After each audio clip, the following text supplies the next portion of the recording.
നീ അതിന് ഗുണ്ടകളിനെ പറഞ്ഞു വിടേണ്ട ആവശ്യം ഉണ്ടായിരുന്നില്ല. എടാ, ഞാൻ എന്റെ കയ്യിൽ നിന്ന് പണം ക്രഷറിൽ കൊടുത്തിട്ടാണ് നിനക്ക് മെറ്റീരിയൽ എത്തിച്ചു തന്നത്. എന്നിട്ട് നീ എന്താ കാണിച്ചത്? ആ മെറ്റീരിയൽ മുഴുവൻ വിൽക്കുകയും ചെയ്തിട്ട് 6 മാസം കഴിഞ്ഞ് എന്റെ പൈസ തരാൻ നിനക്ക് ബുദ്ധിമുട്ടില്ലേ? അത് എന്റെ ഒരു ചെറിയ റോളിങ് തെറ്റിയതാണ്, അതുകൊണ്ടാണ് അങ്ങനെ പറ്റിയത്. ഇപ്പൊ ഗുണ്ടകള് വീട്ടിലെത്തിയപ്പോ എങ്ങനെയാടാ നിന്റെ റോളിങ് ശരിയായത്?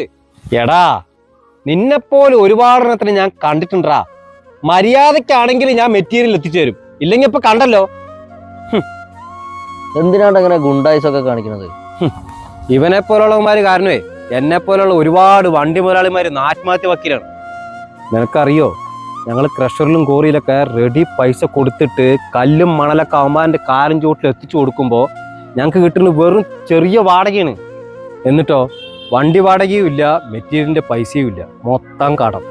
ഇപ്പൊ ഗുണ്ടകൾക്ക് പൈസ കൊടുക്കുന്നത് പോലും ഈ വാടകയിൽ നിന്നാണ്.